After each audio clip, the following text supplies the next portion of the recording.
All right, you're listening to the Religion Unplugged podcast. I'm Matthew Peterson. Today I'll be speaking with Dr. Terence Lester. Terence is the founder and executive director of Love Beyond Walls, and he's also a multimedia communicator who recently wrote From Dropout to Doctorate, Breaking the Chains of Educational Injustice, a book which we will be discussing today. Terence, thanks so much for being on the show today. Matthew, I am deeply grateful for the space and the platform to converse about all things religion and education.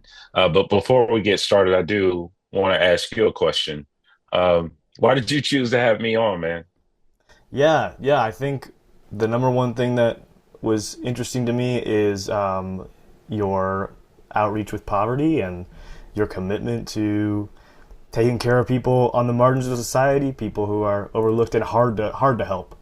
And Mm. I'm particularly interested in your focus in Atlanta. I think with poverty and homelessness, we want to solve those problems often from a national scale or a global Yeah. scale, and it's overwhelming. And so I get excited when I see people just choosing somewhere to make a difference to a certain group of people, and that's really special to me. So does that answer your question?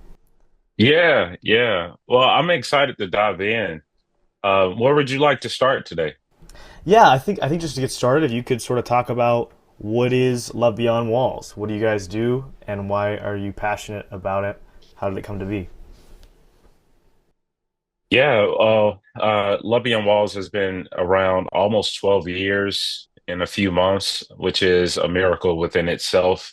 I started this organization, co-founding it with my wife, and now my children are deeply involved from a cell phone. I remember the very first campaign I ever did. My family allowed me about almost 12 years ago to live on the streets for a little over a month to use my cell phone and technology and storytelling to advocate and raise awareness about the subject of homelessness.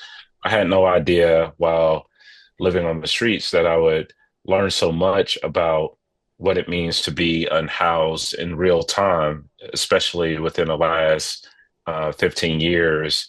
But I would befriend a lot of people who was living underneath bridges and got a chance to show me the intricate details of homelessness survival, and it radically changed my life. Through this campaign, we were able to get a little over 14 people off of the streets, and most times people say, "Well, how did you do that?" And I go, "Well."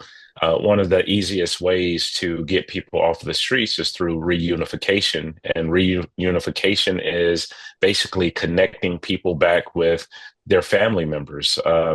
Obviously, you won't get a chance to own your residence or a residence right away, but at least it gives you shelter and a stable process by which you can start to rebuild your life. And it was amazing to see people reuniting with their siblings and their parents and their cousins and aunts and all types of things, right? And the other way is like by raising awareness, you get a chance to tell stories in a way that mobilizes people to actually do something about the problem. And we started to see a surge of people from social media just wanting to come out and be proximate to this population. Fast forwarding, man, I mean, we've done all types of work where we helped individuals recover their identification cards because when you're unhoused, sometimes you can lose your ID through encampment sweeps, or if you are moved, or if your tents are torn down and things like that, and you lose your ID. And ID basically gives you access to all types of things: housing, a bank account, jobs, employment. You have to verify who you are to actually get those things, and you can't do that without a proper ID. And most times people don't think ID is a huge thing, but you actually need ID to get ID, right? And you need an address to prove who you are. And so, helping people with that process, helping people also have a communal space. You talk about the technology divide. We see the AI revolution happening right now, but most times people don't even think that a lot of job applications and access to information and even employment is found online. And sometimes people would come to our center that we later launched just to access technology, right? Just to communicate, just to do some of the things that people take for granted every single day, helping people get cell phones, access to healthy foods. We have volunteers who are leveraging their skills to train and educate people on employable skills, hard and soft skills, carpentry classes, all sorts of things. We launched a mobile makeovers bus where we would uh, uh, give the unhoused communities access to grooming and support services, sanitation and hygiene, being able to be cleaned up before even having access to a job interview or going through the interview process of trying to find a stable place to stay. In 2019, we launched the first museum in the United States that represents the subject of homelessness called the Dignity Museum because we saw an opportunity to reframe what it means to be unhoused, right? There is a stigma, a social stigma that suggests that to be unhoused is to be synonymous with criminality or to not have any morals or character. And so we launched this museum to show people the other side of the experience of homelessness and how homelessness itself is not a monolith, right? It's not monolithic. Everybody has their own unique story into the plight of homelessness. And we've educated all types of people because it's not just about creating community for those who are excluded, it's also about stewarding this process of making sure that people who don't have any proximity towards this community understand that every single person, whether they have an address or not, has dignity and worth, and that is inherent to all. And you asked the question how I started, and I'm sure we'll get into this, but man, I have my own experiences with poverty and brief moments of homelessness, and I always said to myself when I acquired enough education or got to a place where I was grown in my leadership enough, I would view that as more capacity to serve, right? Because my faith tells me that to be great is to serve neighbor, right? And most times when I'm talking about neighbor, it's not always people who look like me or come from where I come from or have the same social location as me. It's to say that I want to increase my ability to serve more, and I think that's where I found myself and why I started the organization. No, totally. Thank you for saying all that. That's really beautiful. And I want to take advantage of having you here as somebody who has met so many people who have been living on the streets and who has lived on the streets for at least some period of time yourself. What are the narratives that you hear? Because everybody who's not homeless has a lot of opinions about those who are, and has a lot of opinions about what should or should not be done and how people should help them. What narratives are most common, and what assumptions are most common that you found to be untrue? And how are you helping in educating people to not believe those Mm. things? Yeah, I mean, man, narrative firstly is very powerful in that narrative can create the lens in which people see the world, right? Narrative also can dictate a person's worldview, not of their own experiences, but a narrative can shape how a person sees history, whether it's through a lens of truth or um, a lens that has some type of revisionist rhetoric at the center of it, right? Narrative also dictates how you see communities that are not familiar to you, right? And from narrative comes stigma, right? And I often think of stigma as um, thoughts about a group of people or a specific thing that has a stain attached to it, right? So, like when you think of the unhoused community, most times people will automatically jump to crime. We're starting to hear a lot of this socially and politically about the community of homelessness, right? Targeting those who are unhoused with they are criminal, right? You'll hear this type of language. Criminal, why? But you have to ask, right? Criminal because you're outside and you have nowhere to go. Criminal because um, maybe you are found loitering on public and private property only because there may be a bed shortage or there not may not be enough resources, right? And so there's even research that debunks this myth because most crimes that are actually committed are, as John Hopkins says, committed by people who actually live in housing, right? Most violent crimes, right? And the data shows that.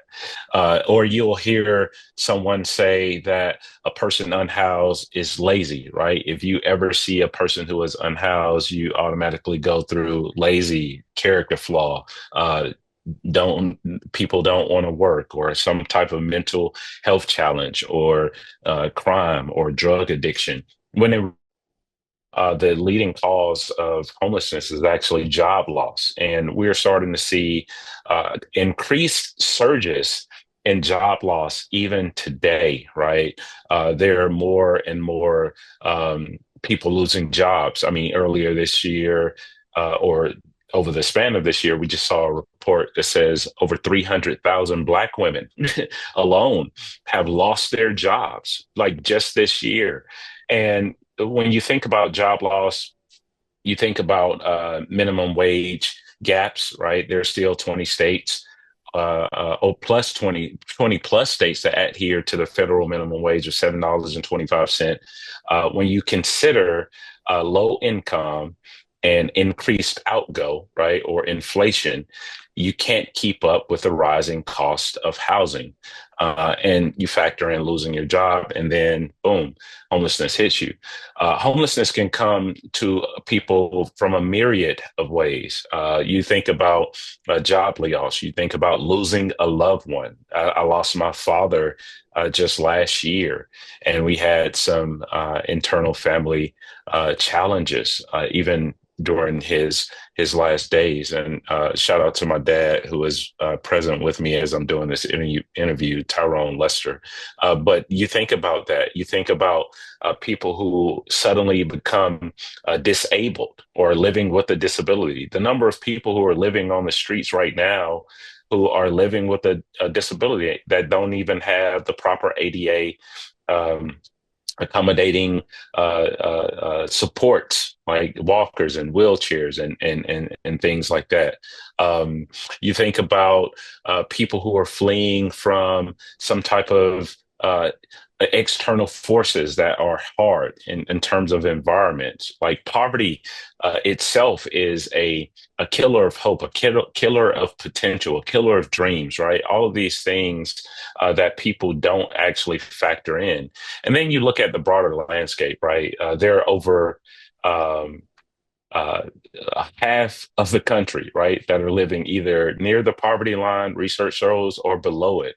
Shout out to the work that Reverend Dr. William Barber II is doing at the Poor People's Campaign. And so, like, all of these things, right, kind of debunks what it means to experience homelessness. And the last thing I'll say to this is that the largest population of people who are unhoused aren't even adults, right? They are youth and children. And many people, when you say that term, it automatically, because of stigma, takes you to someone who you may see on the street corner, or you don't even think about children or youth. And and that homelessness itself is a global issue. It's not just a few people standing on the street corners that you may pass by in a brief window. So homelessness is much larger, much more complex than people actually think about. And when you think about the access to accessible housing, we have to really consider, are we creating the best pathways out for some people who are just going through the worst moments of their life? Yeah, something that stuck out for me, what you just said, is that poverty is a killer of potential, and the way that it can be um, hanging over people's head and keep them from achieving what they are perfectly capable of achieving. I think that speaks a Mm, lot to what you're talking about in your book with education. I mean, that's the center of your story is education being a way out for you, mm, and education being very difficult to achieve and to thrive in mm. situations of poverty.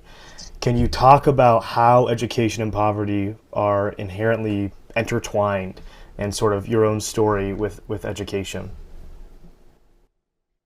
Yeah. So, man, there are many cities, not just the city of Atlanta, that the structure, the fabric of the city, and where communities or pockets of people are actually located is in direct connection to federal policies such as redlining that happened during the 1930s, 1940s, all the way up until the 60s until it was outlawed. I mean, you think about city of Chicago, Philly, Detroit, Baltimore, Washington, D.C., Oakland, some of the more prominent cities that have concentrated pockets of people who are impoverished that look like me, right? There are still street names that are named after people who were, instrumental in the separation that happened, instrumental in the concentration of poverty in Black communities, right? And I grew up on the side of town that experienced that. And most times when I talk about education, I talk about it even through the lens, not just of history, but of housing, right? When you think about it, most people don't connect education to housing, right? You have housing redlining, and what I'm talking about in the book is what is educational redlining, right? You have housing maps that was labeled hazardous, and people were denied housing loans and all of these things, right? But when you think about education, how are schools funded?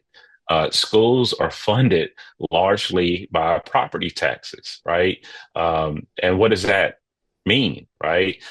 When you have wealthier neighborhoods with wealthier houses that have increased property taxes, the schools around it benefit. Newer facilities, more programming for the students in those more wealthier communities, more access to support such as extra teachers, extra activities, extracurricular activities, exposure to college preparatory learnings and classes, and all of these things. But what happens when you grow up on a side of town where a lot of those resources are actually cut, right? Oversized classrooms, support staff are taken out of the classrooms. How do I know? Because I sit on the government's council for Title I school, which Title I simply means that there's more concentrated poverty or more students experiencing higher concentrations of poverty within the context of school, which says that this school may need extra support. There are, schools that have outdated materials, or they're short staffed, or students have so many needs, but yet there are not enough social workers or even counselors, right? There, in many cases, sometimes social workers having a caseload of not just several students, but 9 schools, right? And so they're responsible for all of these students and really don't have the extra support. And now we're starting to see funding shifts that resources and supports are being stripped. So I grew up in that type of context, is what I'm describing. And when you think about it, um, you have policy that has the residue of the concentration of the social living conditions, and the social living conditions produces the trauma that you experience, which I experienced a lot of that growing up early on, and that can impact educational outcomes. Like I was just doing a talk in Chicago, and I was meeting with a professor from, I think it's UIC, right, University of Chicago, Illinois, Chicago. And I asked this professor, I said, "When was the first time you thought about college?" And she says, "Oh, when I was in fifth grade." I said, "You want to know the first time I ever heard that college was a possibility and that I actually believed it? I was 20, you know." When you sit there and process that, that's a 10-year head start. And then you factor in all the other social inequities and barriers and things that you have to overcome to even think that learning or higher education is a viable option for you, right?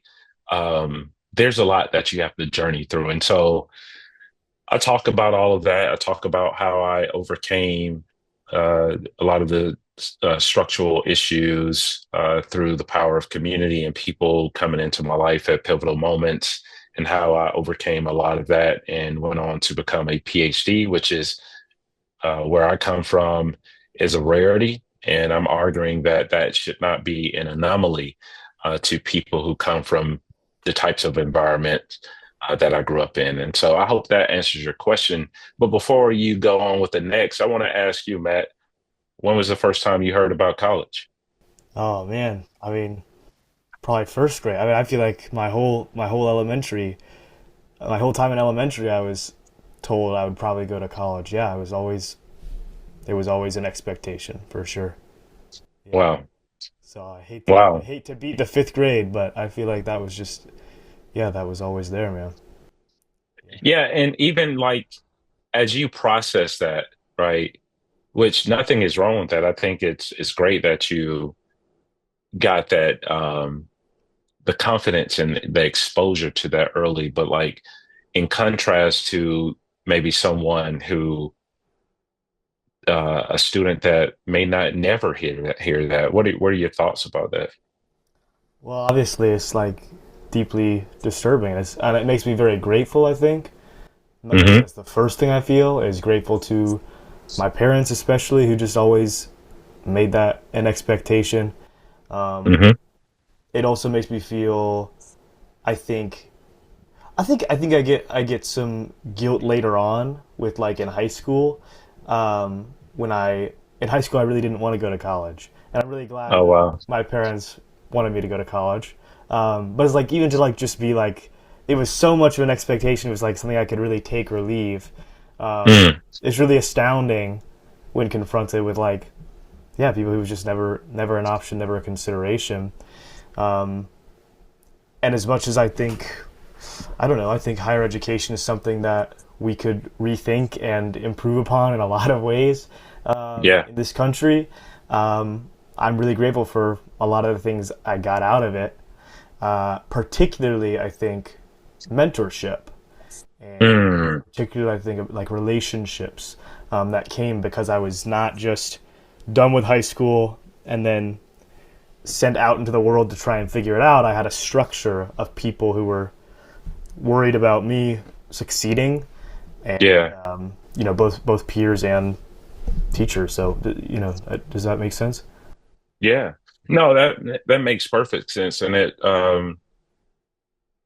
I think one thing that stands out to me, even as I write and I'm writing from this perspective of, not necessarily having that exposure, but I'm calling for mentorship, access to tutoring, the confidence building and the exposure that could, really cause people or students rather who may grow up in areas where there's a lot of concentration of poverty to have their dreams fulfilled one day, right? Maybe there's some student sitting in a classroom who has the next idea, right, to solve, um, the terrible disease of cancer. Maybe there is the future engineer that has yet to be discovered that may have the next invention or design. Maybe there is a technologist, right?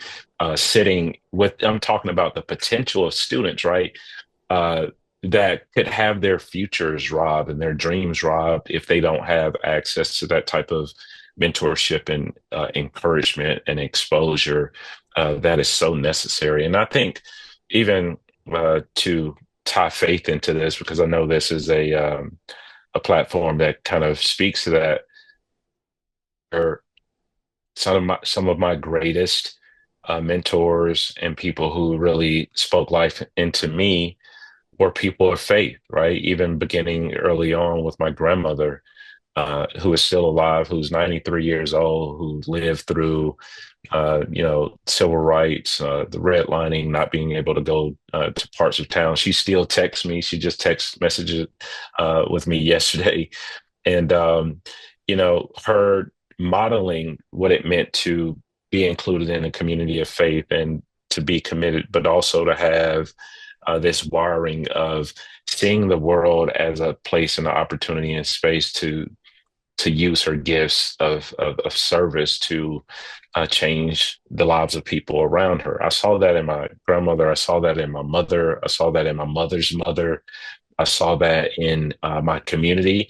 And although, we may talk about poverty sometimes, I think sometimes we talk about it in a way that denotes that poverty means all lack.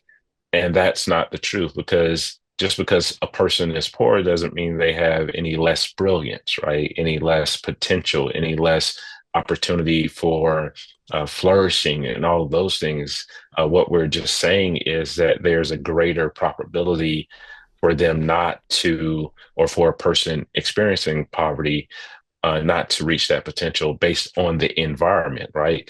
It's just like a garden, right? You get take one seed, two seeds, place one in a good environment and the other in a bad environment, and without the proper nutrients, one will not grow and reach its potential, right?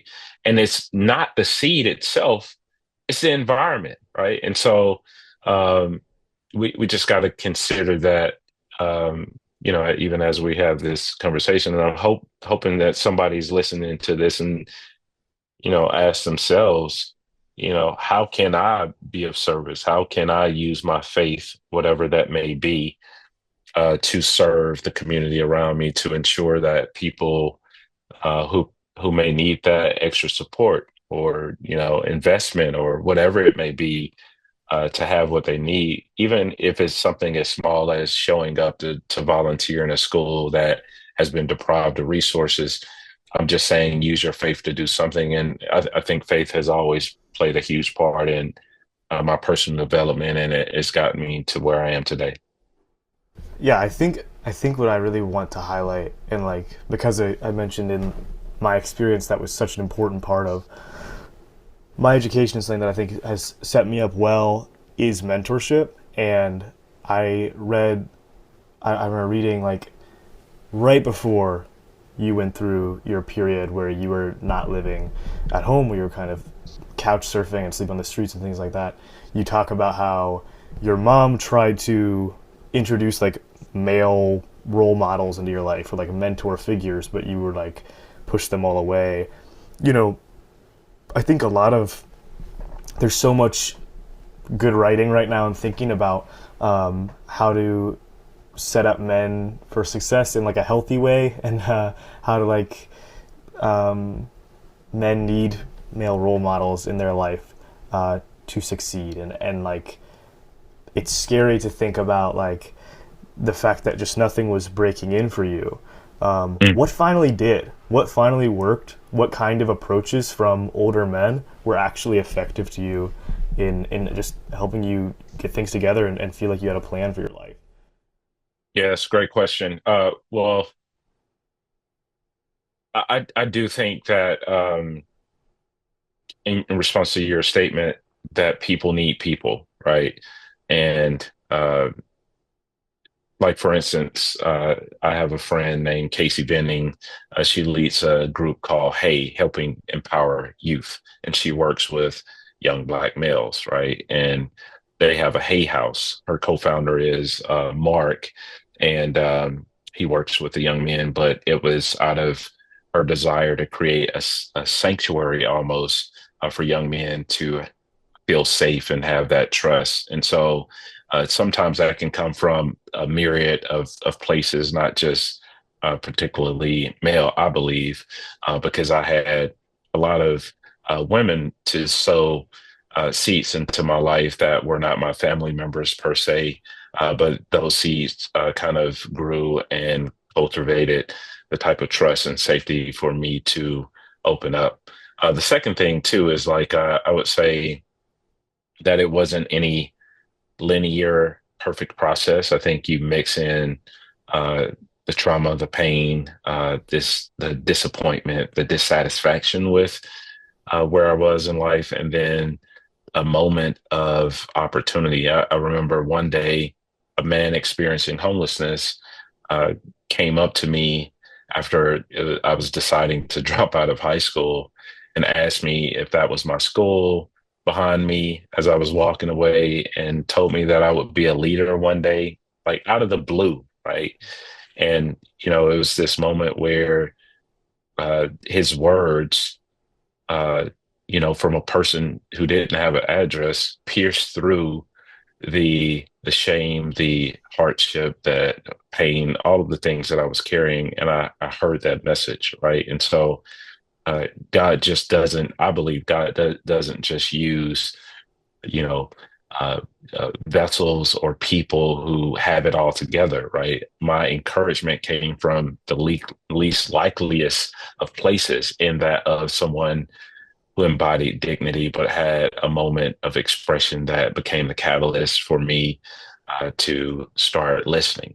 And many others had tried, but it was something about that moment and that person that encouraged me to continue on. Long story short, I talk about it in the book.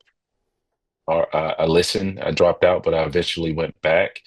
I overcame a lot, and there was a number of people, which I would call a village or a community, that came alongside me in my personal desire to want better for my life. And so I don't know if that answers your question specifically, but I do agree with what you're saying, that people need people. Totally. And I guess to further pry into that, how, as you know, are in a position where you are a leader, like he said, um, I imagine you come into contact with younger men, maybe younger women, who you have a relationship with that is a mentor type relationship. What what methods of connection are you using because of your experience with knowing what didn't work for you? How are you seeking to like really get to know them and really Mm, show up for mm. them? Yeah, I mean, I've connected with tons and tons and tons of people. Man, so many I can't even count over the past decade, and I've always tried to, one, show up as my most authentic self, flaws and all, my whole story, not just people consider successful. Um, I try to create the type of safe space where vulnerability can happen, because I think vulnerability creates the pathway to transformation and change, when people feel safe enough just to be their full selves without any prerequisites or any type of expectations to meet. That's when you see people opening up and asking questions that could speak to their own personal journey of development. I've also always tried to be a Uber encourager for people, no matter where they find themselves, right? If you could be someone who is in need of shoes, but once you get that new pair of shoes, I'm like, yeah, you took a step forward, just really being an encourager, no matter where people are. And I think that is a huge part in mentorship itself, to be able to be where people are and not expect them to be where you are, right? And I see my role as more of a person that is sowing seeds or watering seeds that have already been planted, not my role as someone to um, see the transformation happen in a day, right? Because we all know that change doesn't happen in a day; it happens daily. And if I'm a part of their full transformational process, I mean, great.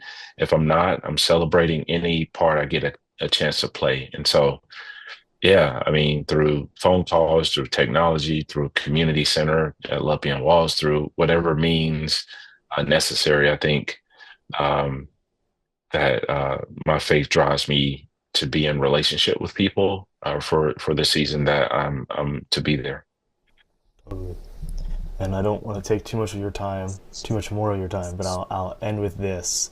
Um, I think obviously anyone who's read scripture can see that poverty was very important to Jesus, meeting the needs of people who, like we've been talking about, who are on the margins of society, was very important to Jesus.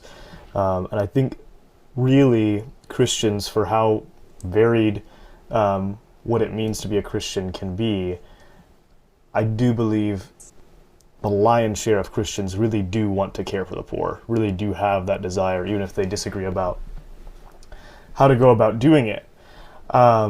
And I think what can be so difficult is like you've said, people experiencing homelessness are not a monolith. There's not one common experience. There's not like one thing to poke at and the whole Jenga tower comes down. It's like it's overwhelming. I think the variety of Mm. needs there are, and I guess what I just want to close on is how can the church, you know, how can they just start?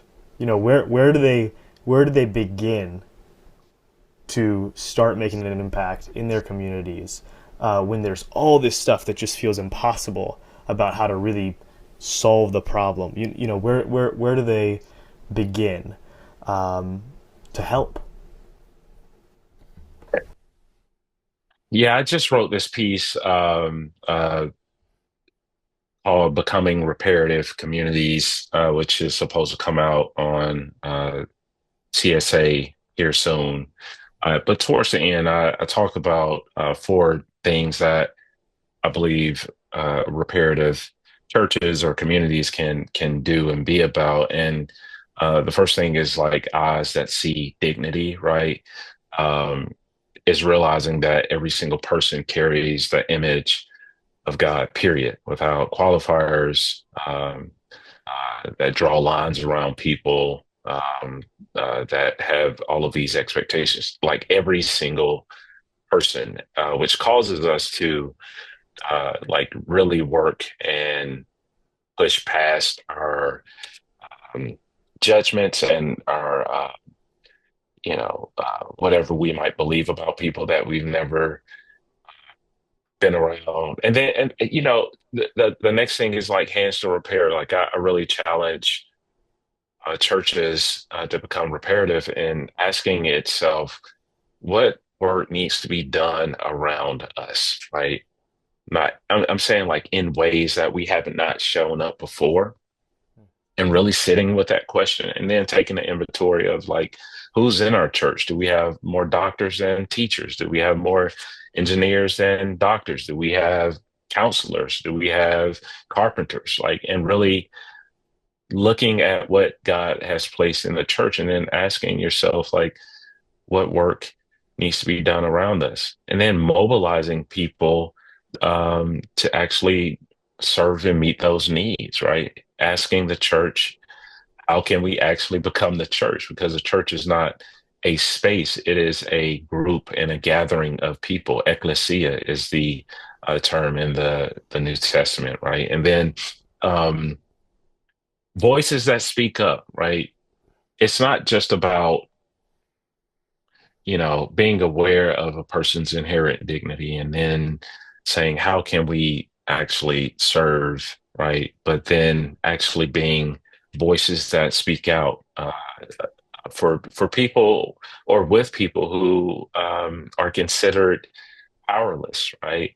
And sometimes using your voice make others feel uncomfortable, but it is a clarion call. It is a crying out, right? It is It is what Jesus is saying in the synagogue in Luke 4, where it says that he came to preach good news to the poor, which to your words that the there are more scriptures in the text, right, about poverty than any other subject, over 2,000, right? And so using your voice. And then the last thing is like, hearts that persevere and realizing that this is not something that's going to happen overnight per se.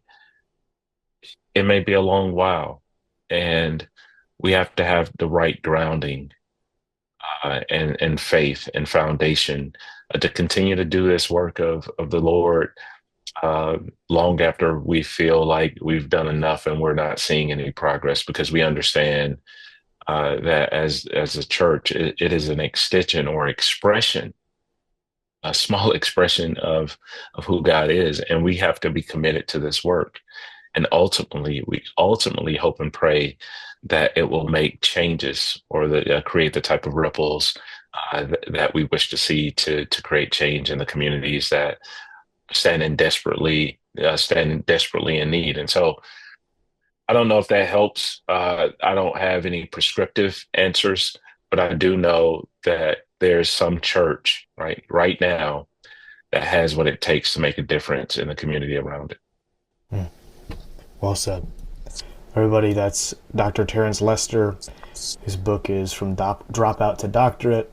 You can find a link to that book and to Love Beyond Walls in the description below. Terence, thanks again so much for being on the show. We really, really appreciated it. Matthew, really appreciate it. And yeah, thank you for having me.